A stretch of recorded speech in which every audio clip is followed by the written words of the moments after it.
Pour moi, c'est bon. Oui. Alors, Philippe, rebonjour. Alors, cette troisième vidéo fait suite à la précédente dans laquelle on a parlé d'intrication et de libre arbitre. Et tu disais que l'intrication permet d'envisager le fait que le libre arbitre pourrait avoir une influence simultanée sur l'existence d'une autre personne. Le libre arbitre d'une personne peut influencer systématiquement l'existence d'une autre personne et tu disais que le libre arbitre, c'est en lien avec l'idée que certains hasards sont sans cause. Et quand on dit ça, on parle des causes passées et ça nous permet d'envisager la possibilité qu'il y ait des causes liées au futur. Absolument. C'est autour de ça dont on va parler aujourd'hui. Puis il y a Kéros qui s'en vient. Puis c'est pas anodin parce que Kéros, c'est le nom de ton chat et c'est justement à ce sujet De dont on va Kéros parler. qu'on va parler. De Kéros, c'est ça. Il y a deux conceptions dont il faut tenir compte pour parler d'un futur possible comme cause de notre présent. C'est le fait que le temps n'existe pas comme on se l'imagine habituellement, c'est-à-dire que le temps ne crée pas nécessairement le futur, et d'autre part, qu'il y a des multiples futurs Voilà. possibles. OK? Je te laisse commencer à parler justement de ces multiples futurs, de ce que tu appelles, je crois, le multivers. Oui, donc les physiciens, lorsqu'ils parlent de multivers, ils parlent de plusieurs sortes de multivers à différentes échelles. Ils parlent du multivers des bébés univers, on va pas parler de ça. Qu'est-ce que c'est un bébé univers? Bah, c'est le fait qu'il puisse y avoir une multitude, une myriade de Big Bang qui se succèdent les uns les autres et qui créent autant d'univers bulles. On appelle ça des univers bulles, des univers parallèles, etc. Donc ça, c'est l'interprétation cosmologique. Mais il existe aussi un multivers, alors tout à fait à l'opposé, qu'on appelle le multivers quantique. Donc là, c'est dans le très très petit. Si par exemple un photon traverse un miroir semi-transparent, il peut simultanément être réfléchi par lui, et donc il y a deux réalités superposées, et l'interprétation en vigueur, hein, en physique, c'est de considérer qu'à ce moment-là, il y a deux univers qui se créent, l'un pour le photon réfléchi et l'autre pour le photon transmis. OK. D'accord? Mais il y a d'autres sortes de multivers, comme le multivers de la théorie des cordes. On en reparlera peut-être parce qu'il a un certain intérêt. Et le multivers du billard Dont tu vas nous parler parce dont que c'est les recherches que tu as faites. dont je vais parler. Pourquoi? Parce il se situe, lui, à notre échelle, hein, à notre échelle humaine, à notre échelle macroscopique. Donc, plus Voilà. compréhensible aussi. Et tous ces multivers peuvent se considérer comme étant des multivers que l'on peut symboliser par un arbre aux multiples branches, par un arbre de vie en quelque sorte. Oui, D'accord? oui, oui, OK. C'est-à-dire que il se décline en multiples possibilités de réalisation du réel qui se modifie à chaque fois qu'il y a une bifurcation en deux branches. Et ça, c'est très important de le saisir parce que l'interprétation habituelle, c'est de considérer que les univers du multivers sont séparés les uns des autres, alors qu'en fait, il y a toujours eu un moment dans le passé où ils ne l'étaient pas. Ah oui. D'accord? Et Et peut-être dans le apparaît, futur, hein, et mais bon. apparaît des bifurcations. Voilà, c'est à chaque fois qu'il y a une séparation en deux branches, c'est-à-dire une bifurcation, Ah, que deux univers apparaissent à partir d'un seul. bon.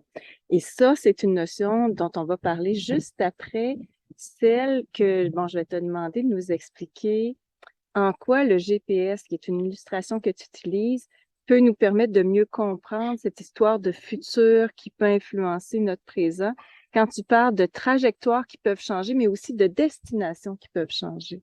Mhm. Alors, euh, dans le cadre de pensée de la physique moderne, où on considère que le temps n'existe pas et que par conséquent le futur est déjà réalisé, ce sont tous les futurs possibles qui sont déjà réalisés. Et donc, à ce moment-là, il est correct de considérer le multivers comme un territoire de possibilités, dont tous les sentiers possibles, un territoire dont tous les chemins possibles existent déjà, un peu comme une carte routière, une carte géographique, où toutes les routes possibles sont déjà visualisées. Et qu'est-ce qu'on utilise pour définir celui qu'on va emprunter, la route qu'on va emprunter? Ben, on utilise un GPS. Donc, il est intéressant d'utiliser l'analogie du GPS pour décrire le futur qui nous intéresse à l'intérieur du multivers de futurs possibles. GPS, donc, et ce que tu expliques en général, c'est que la destination représente notre futur. Et quand on est sur une carte, puis on veut aller à destination, on peut prendre une trajectoire ou une autre.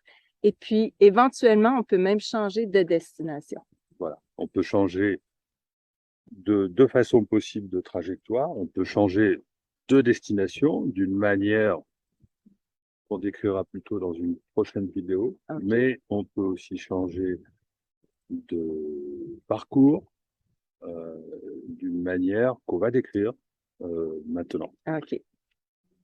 Parcours, c'est-à-dire ne pas nécessairement faire le choix qui est traduit par le GPS, mais un autre choix, ce qui fait que le GPS va recalculer notre parcours. Puis, est-ce que c'est en lien avec ce que tu nommes bifurcation? Bien oui, puisque une bifurcation, c'est l'endroit où un choix est à faire, pas forcément conscient, entre deux possibilités, soit continuer de suivre le chemin qui est déjà programmé, soit bifurquer, c'est-à-dire emprunter un nouveau chemin, auquel cas justement un recalcul aura lieu. OK. OK. Et peut-être qu'il est intéressant de rappeler le rapport avec l'intrication, le libre arbitre, etc. Ben oui. Donc on a un libre arbitre potentiel qui est dû à la possibilité de choix aux bifurcations. Je précise qu'il est potentiel, ça ne veut pas dire qu'il est effectif. Hein. C'est-à-dire que on ne nie pas la possibilité, mais le conditionnement pourrait faire qu'on n'ait pas de libre arbitre. Mais Oui. dans un premier temps, on peut considérer que le libre arbitre est possible. Oui. Mais il y a en physique le fameux phénomène d'intrication dont l'interprétation macroscopique nous confirme la possibilité du libre arbitre, puisque le libre arbitre, comme tu le rappelais, a pour effet que si je change quelque chose à ma vie, à mes choix, si je ne rencontre pas la personne que j'aurais dû rencontrer dans ce cas-là, eh bien, j'aurai un effet sur la vie de cette personne, alors même que nous ne nous sommes peut-être jamais rencontrés, ce qui veut dire que nos deux trajectoires, nos deux futurs, nos deux vies sont intriquées. D'accord ? C'est le même phénomène que on observe en mécanique quantique, sauf que là, je parle d'une intrication à l'échelle macroscopique. À l'échelle humaine. À l'échelle humaine. OK. Oui. Donc, tu as parlé de libre arbitre, d'intrication, de futur comme étant possiblement la cause d'une bifurcation, d'un changement. Et puis justement, cette bifurcation, pourquoi elle est intéressante pour nous, c'est qu'elle a une implication dans notre existence, mais toi, tu l'as découvert à travers tes recherches avec les boules de billard. Oui. Peux-tu nous en parler pour qu'on comprenne bien en quoi ça a eu une implication Oui. à l'échelle humaine? Oui. Alors, les physiciens ont découvert ce qu'on appelle le chaos. Le chaos. Et dans un premier temps, ils ont considéré que le chaos était déterministe. Déterministe, ça veut dire que ce qu'on appelle le chaos, c'est-à-dire en gros la sensibilité aux conditions initiales, c'est-à-dire l'imprécision relative aux conditions initiales, n'est pas contraire au déterminisme. Or, il se trouve que c'est faux, mais il fallait le démontrer.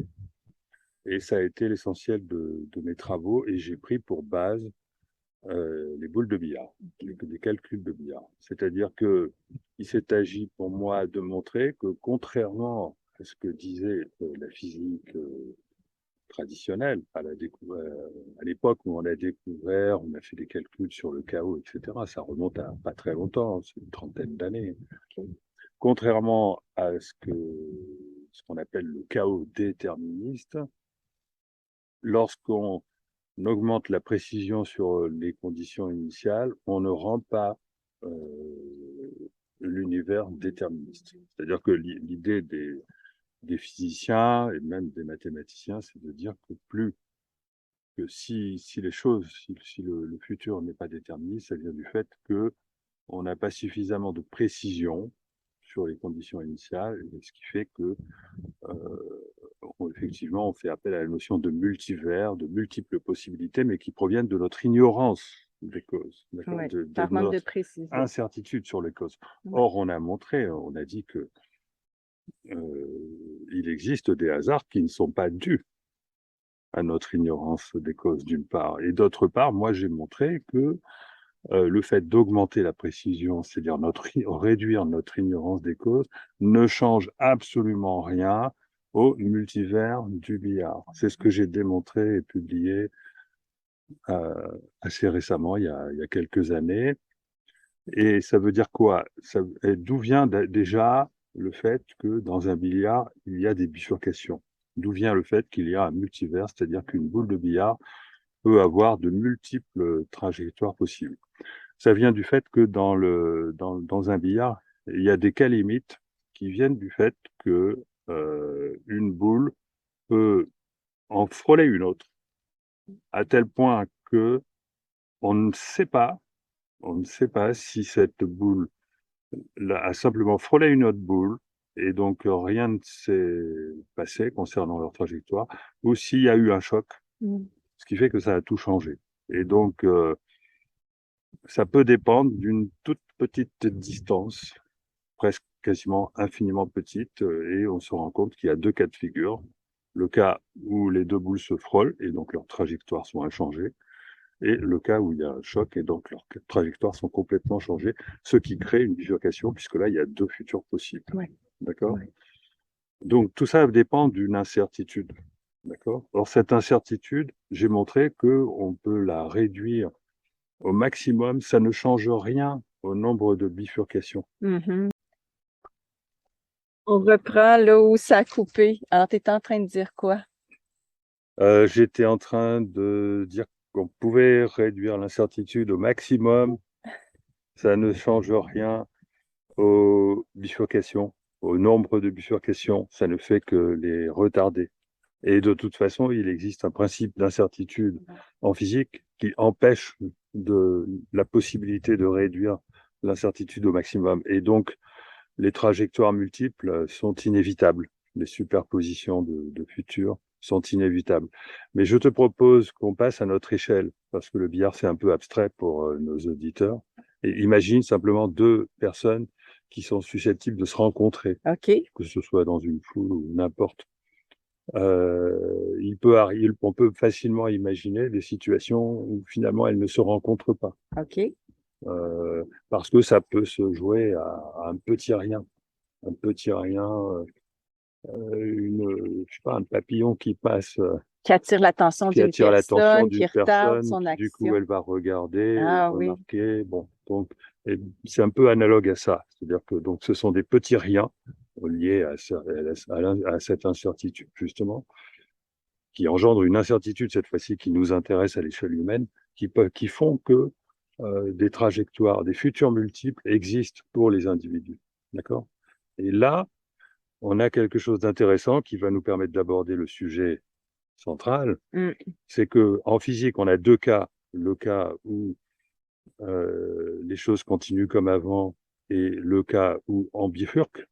Sauf que lorsqu'on fait intervenir les individus, en fait, on a trois cas parce que la conscience entre en jeu.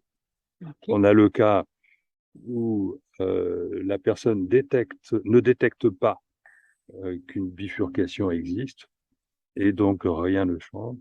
On a le cas où la personne détecte le papillon, la bifurcation, etc., mais ne fait pas le choix impliqué par le changement possible. Et on a le cas où la personne effectivement détecte la bifurcation, l'autre personne qu'elle est susceptible de rencontrer, et fait le choix de l'aborder. Ah oui, Et ok. là, on rentre dans quelque chose de fondamental. Oui, qu'on appelle le libre arbitre et aussi en lien avec ce qu'on annonçait au tout début, là, le kéros, en lien avec le chronos et le aion, c'est ça?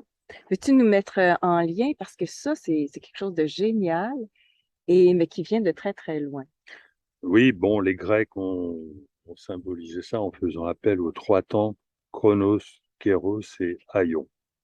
Aion, c'est lié à ce qu'on appelle un nouveau cycle. Je te propose qu'on en parle Plus tard. plus Ouais, tard. vas-y. Chronos, c'est lié à le cycle actuel, c'est lié à notre trajectoire habituelle, c'est lié au fait que rien ne change, d'accord? Et qu'on ne détecte pas la bifurcation. Mhm. Et Kéros a été proposé pour symboliser le moment opportun.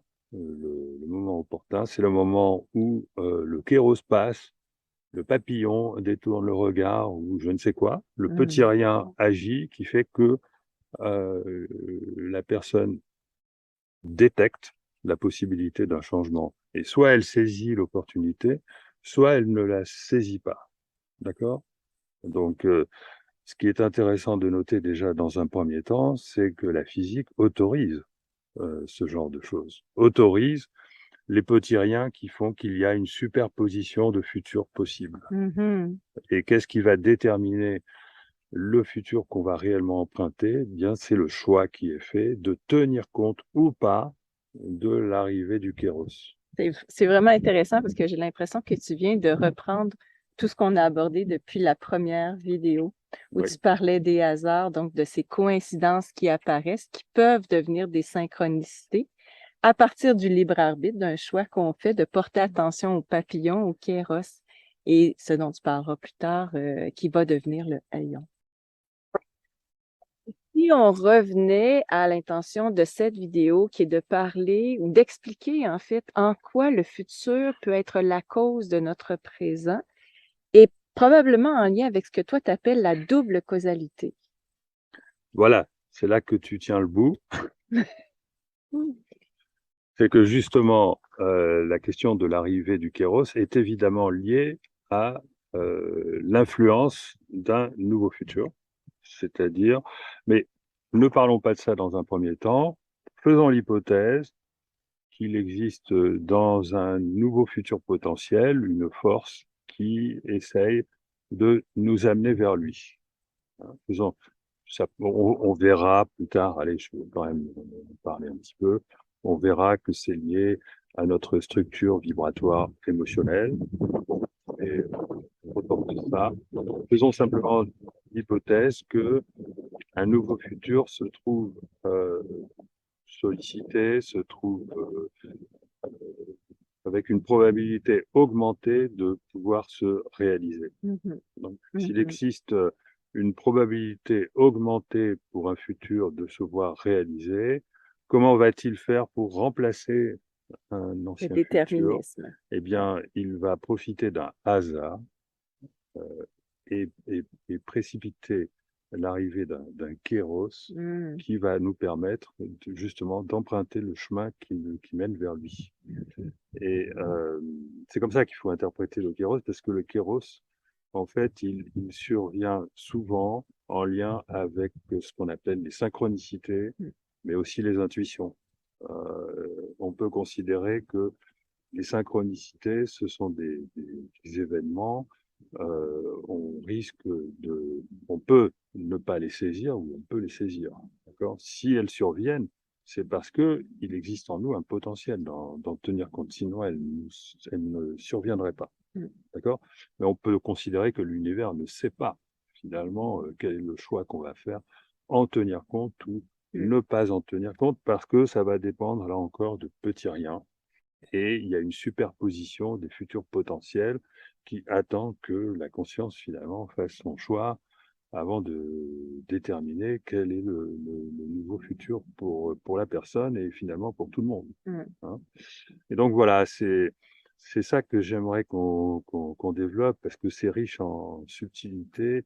Et pour finir cette vidéo, donc faisons simplement appel à la notion de cause future, c'est-à-dire on pose l'hypothèse de l'existence de potentielles de causes futures. Et comment ça se passe? Eh bien, une cause future augmente la probabilité de bifurcation vers un nouveau futur, c'est-à-dire augmente la probabilité de ce futur-là. Et pour arriver à se brancher dans notre réalité, ce nouveau futur va profiter d'un hasard sans cause, c'est-à-dire va profiter d'une synchronicité, d'une coïncidence, d'un passage du Kéros qui va venir nous réveiller, et ce sera à nous de tenir compte ou pas de cette information sans cause qui débarque pour faire le choix de bifurquer ou non. Ouais.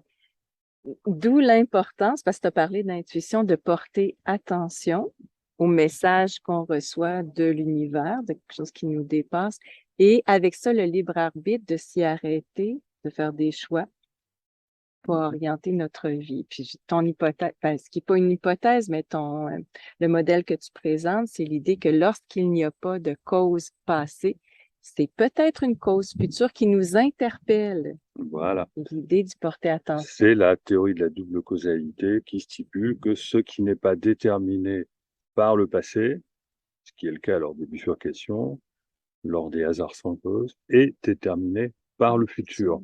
Alors tout ça, c'est très subtil et j'aimerais qu'on développe ça dans de futures vidéos. On va juste s'arrêter là, juste comprendre que c'est quand même compliqué parce que là-dedans interviennent les notions de conditionnement. Il va falloir faire attention à ne pas se leurrer lorsqu'on apprend l'existence du kéros. On risque d'avoir un mental qui essaye de s'emparer de ça et finalement, on va dans un premier temps se tromper. On va avoir des hasards sans cause partout, on va voir passer partout un kéros, tu t'imagines le topo. Donc, c'est la raison pour laquelle c'est compliqué et que finalement, on verra au final que c'est non pas par le mental qu'il faut que ça passe, tout ça, parce que le mental, au contraire, il a tendance à tout cloisonner, il a tendance à nous ramener vers le chronos. Hein. C'est par le cœur, voilà. Mais ça, on verra dans de prochaines vidéos. Il y a bien des choses à dire là-dessus, justement pour éviter, puis c'est de là notre complémentarité pour éviter les projections, pour vraiment faire des choix à partir de notre intuition, de notre cœur et de aussi d'être attentif, non pas à partir de notre mental, mais aussi par une entièreté de notre être. Hein. Ça peut être le cœur, oui, mais le cœur et le corps et le mental, tout ça fait partie de nous. Alors, on arrête là-dessus parce que c'était une vidéo assez longue, puis on laisse les gens réfléchir. Puis à la prochaine. Au revoir.